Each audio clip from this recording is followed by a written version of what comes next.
Alright, guys, j'espère que vous allez bien. Aujourd'hui, on fait un exercice périlleux. Parce qu'on va y aller avec des prédictions. Je vais vous donner mon top 5 des prédictions que je donne du Canadien de Montréal cette année. Je pense qu'on va avoir une édition très spéciale et je crois surtout que les gens sous-estiment vraiment grandement, le Canadien de Montréal pour cette édition-ci de cette année. Je pense qu'on a beaucoup de profondeur à l'attaque. OK. Côté défensif, ça va vraiment être notre cheval de Troie. Je pense que ça va être pas le cheval de Troie, notre talon d'Achille. Ça va être le bout un petit peu plus compliqué de la formation. Sinon, on le sait, devant le filet, oui, on a des points d'interrogation, mais Jake Allen, je pense qu'il a montré qu'il pouvait être un bon gardien de but, numéro un quand même, pour n'importe quel club. C'est sûr que pour le Canadien, c'est un petit peu plus difficile parce que l'équipe, on aurait dit qu'elle a été bâtie depuis des générations avec un modèle de goaltender. Mais je crois que cette année, on s'attend tellement à ce que le Canadien finisse dans les bas-fonds avec l'équipe qu'ils ont, qui pourrait quand même causer des surprises. C'est sûr qu'on est dans une des divisions les plus stack. Ça va être compliqué, ça va être difficile, ça je suis bien au courant. Mais je pense que malgré tout, Saint-Louis, l'état-major, ont fait une job qui est intéressante durant cet été et je crois que l'équipe peut surprendre. Ok. Si jamais t'aimes ce genre de contenu-là que je fais aujourd'hui, je t'invite à t'abonner. C'est le bouton rouge en bas de l'écran, c'est gratuit, ça fait plaisir. J'ai déjà fait d'autres vidéos sur la chaîne qui parlent d'actualité du Canadien de Montréal. Donc, je vais te faire apparaître, mettons, en haut de l'écran, les derniers sujets lesquels j'ai couvert. J'ai parlé entre autres de qui, selon moi, devrait être le prochain à être échangé. Je parlais de la nomination de Nick Suzuki et d'autres vidéos. C'est une chaîne qui commence, une chaîne en français. Il n'y en a pas assez sur YouTube, fait que ce serait vraiment, vraiment cool de me laisser un thumbs up et puis t'abonner à la chaîne, ça ferait vraiment plaisir. So, on va rentrer directement dans le vif du sujet. Mon premier que je voulais parler, c'est Kirby Doc. Ok. Kirby Doc. Kirby Doc, on le sait, probablement plus déçu qu'autrement depuis le début de sa carrière. Puis il y a pas toujours. Il y a beaucoup de gens qui disent Ah, il a joué des grosses minutes avec Patrick Kane, avec Jonathan Toews. Oui, il a joué des minutes avec eux autres, mais il n'a pas passé le plus gros de sa carrière avec ces deux gars-là. Et puis, il a été aussi blessé. Ok. Moi, ce que je veux vraiment qu'on s'attarde là-dessus, c'est que le gars, oui, c'est correct, là, je veux dire, le plus gros qui a marqué, c'est 9 buts. Mais il les a faites quand même sur un troisième trio la plupart du temps avec les Blackhawks. OK? Et puis, je pense vraiment que le potentiel est encore là. 21 ans, il est extrêmement jeune. On a donné gros, OK? On va se le dire. On va se le dire. Là, on a donné gros quand même pour aller le chercher. On a donné Romanov. Je sais que ça fait chier énormément de fans, cet échange-là. Euh, Quasiment étant moi le premier, ok? Parce que la journée du draft, j'étais vraiment pas sûr. J'étais content qu'on ait cherché Kirby Dack, mais en allant chercher Kirby Dack, c'est quoi qu'on va réellement chercher, guys? On va réellement chercher que du potentiel. C'est là que ça mérite un peu. Ça mérite parce qu'on va juste chercher du potentiel. Tandis que Romanov, on le savait, là, ça commençait à s'améliorer, on voyait vraiment vers où il s'en allait. Bref, euh, les gens l'ont encore de travers, je pense, cet échange-là. On a juste hâte de voir ce que Kirby Dack va offrir. Pour moi, je pense que si Kirby Dack peut jouer sur un deuxième ou troisième centre à Montréal, j'ai vraiment hâte de voir ce qu'il va faire avec Martin Saint-Louis. On aurait dit que tous les joueurs ont hâte de jouer pour Martin Saint-Louis. Ça, c'est un autre phénomène que j'aimerais ça parler plus tard dans d'autres vidéos, mais il y a vraiment quelque chose de spécial, je pense, autour de l'aura de Martin Saint-Louis. Et puis, j'espère vraiment qu'il va faire des trucs vraiment cool avec Kirby Doc. Et je crois qu'il va en faire. Moi, ma prédiction pour Kirby Doc cette année, je pense que Kirby va aller chercher au moins 40 points cette année. Je pense que c'est son année de 40 points cette année, Kirby Doc.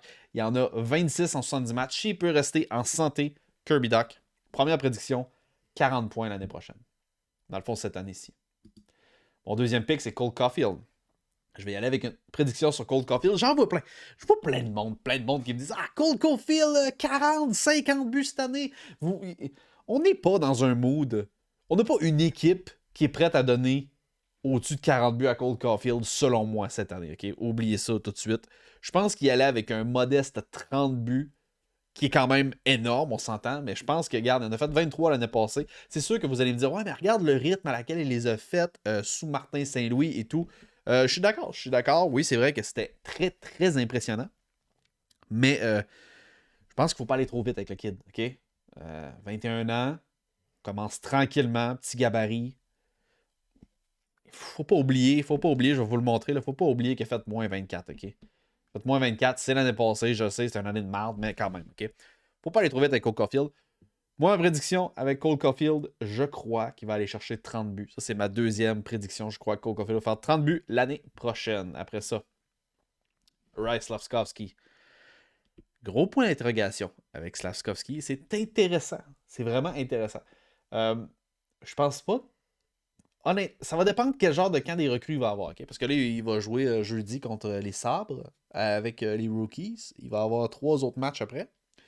Fait que je sais pas s'il va commencer l'année à Montréal. Moi, ce que je doute, c'est que on nous a dit que c'était le gars qui était le plus NHL ready. Okay? C'est le gars qui était le plus près de la LNH. Mais j'ai l'impression qu'il y a des gens qui ont de plus en plus de doutes qui commencent l'année avec Montréal. Puis on le sait, à Montréal, présentement, on est stack côté forward. On a beaucoup trop d'attaquants. Ce serait pas surprenant que Slavkovski commence l'année dans une autre ligue. Mais admettons, si je pense qu'il peut faire l'équipe, je pense que Slavkovski va faire une saison comparable à ce que Kotkaniemi a fait à sa première année. Je pense que ça, ce serait ma troisième prédiction. Je pense que Slavkovski, s'il joue toute l'année à Montréal, il devrait faire une saison qui va être comparable à Jesperi Kotkaniemi. Ma quatrième prédiction, c'est Nick Suzuki. Nick Suzuki, je pense que cette année, va aller chercher 70 points. Nick Suzuki va aller chercher 70 points. Je vais vous le remettre à l'écran. Mais l'année passée, il a fait 61 points. Et c'est ça qui est impressionnant avec Nick Suzuki, c'est qu'il s'améliore à toutes les saisons. À toutes les saisons, il est meilleur en meilleur. On regarde avec les Canadiens de Montréal qui a commencé 41 points en 71 matchs, 41 points en 56, après ça la deuxième, la troisième, 61 points en 82 matchs. Nick Suzuki s'améliore tout le temps. Et c'était notre top dog l'année passée. Il va avoir un gros rôle cette année. Il va porter le C. Et puis, je n'ai jamais entendu parler du leadership de Nick Suzuki. Donc, ça m'inquiète un peu. Je dois vous dire, ça m'inquiète un peu le fait qu'on ne parle pas du leadership de Nick Suzuki. Je crois qu'il est excellent pour la chambre, mais on n'en a pas entendu parler. Et puis, le dernier capitaine qu'on a nommé simplement pour ses habilités et puis son contrat, c'était Max Pacioretty, qui était selon moi le pire capitaine de l'histoire du Canadien. Donc, j'ai hâte de voir. Je dis pas que Nick Suzuki va être le pire. J'ai été très content de sa nomination aussi. Puis il a scoré fort. Il a scoré au-dessus de 90% du monde qui était satisfait de sa nomination. Je pense que c'était le bon choix à faire. Sauf que là, il va remplir. Il va avoir tout un contrat à remplir en tant que capitaine. Moins 29 l'année dernière. Ouais. 70 points, Nick Suzuki, cette saison. Je pense que tout le monde va avoir des meilleures saisons overall. Et mon dernier, c'est Jonathan Drouin. Je sais qu'il y en a qui vont rire. Je pense que Drouin, ça va être sa meilleure saison qu'il va connaître avec les Canadiens cette année. Je sais. Je sais qu'il n'y a comme rien. Il n'y a aucune saison. Il n'y a aucune étoile qui est alignée pour que Drouin joue du bon hockey encore cette année. 27 ans. OK, il y a 27 ans. Il arrive à la fin de son potentiel. Je pense que son potentiel est atteint. Tout le monde le sait. C'est qui, Jonathan Drouin, rendu à 27 ans. OK? Troisième choix overall du Lightning de Tampa Bay. Pas été chanceux à Montréal, il y a eu des blessures, il y a eu des cas particuliers, on s'en rappelle, quand il est sorti un petit peu avant les séries où on s'est rendu en finale, il y a eu des problèmes mentaux. Il y a eu plein d'autres affaires. Je crois que, somme toute, il a été décevant avec les Canadiens de Montréal. Ça a été une grosse déception, Jonathan Drouin. On lui a fait énormément confiance. On en a donné large, il n'a pas donné beaucoup. Je pense aussi qu'on a été très dur avec. Moi étant le premier, je suis très dur avec Jonathan Drouin. Je pense que cette année, il n'y aura pas de contrat l'année prochaine. Puis je suis pas sûr que le gars veut se promener d'équipe en équipe. Puis il n'y a pas le choix. Il va falloir qu'il donne une grosse saison cette année. Il est au courant. Il va être avec Martin Saint-Louis. Il a dit qu'il était excité de jouer avec Martin Saint-Louis, comme tous les autres joueurs. Drouin doit show up. Il doit show up. Il peut pas faire comme Casper le fantôme, comme il a fait pendant les 5 dernières saisons. Il ne peut plus se permettre ça. Cette année, c'est sa grosse année. Il n'y a pas le choix. Je sais que je dis ça depuis les 3-4 dernières saisons avec lui, mais cette année, il n'y a pas le choix. En particulier, Jonathan Drouin. Il faut qu'il en donne plus. L'année dernière, il avait commencé une bonne année. Il avait 20 points en 34 games. Ça allait bien avec qu'il se reblesse. Faut souhaiter qu'il soit en santé. C'était mes prédictions cette année que j'avais à donner. Donc, si je vous fais juste un recap rapide de ce qu'on a dit. J'ai dit Kirby Dach allait faire au moins 40 points cette année. Après ça, j'ai dit que Cole Caulfield allait marquer 30 buts. J'ai aussi dit que Juraj Slavkovski va faire à peu près la même saison que Kotkaniemi a fait à sa première saison.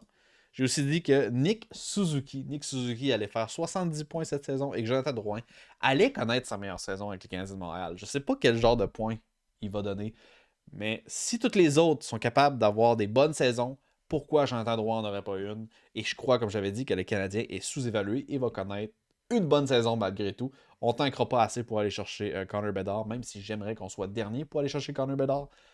Guys, ça n'arrivera pas. Je pense pas qu'on va être pire que les Blackhawks. Ça, c'est un autre hot take. Ok, je pense pas qu'on va être pire que les Blackhawks. Fait que, comme toujours, laissez un gros pouce bleu. Abonnez-vous à la chaîne si ce n'est pas déjà fait. Si vous aimez ce genre de vidéos-là, on couvre l'actualité, les potins, la LNH en français. Il n'y a pas assez de chaînes sur YouTube qui font ça. Fait que c'est ça, ça va wrap up pas mal la vidéo. Merci beaucoup d'avoir écouté la vidéo jusqu'à la fin, guys. Peace out.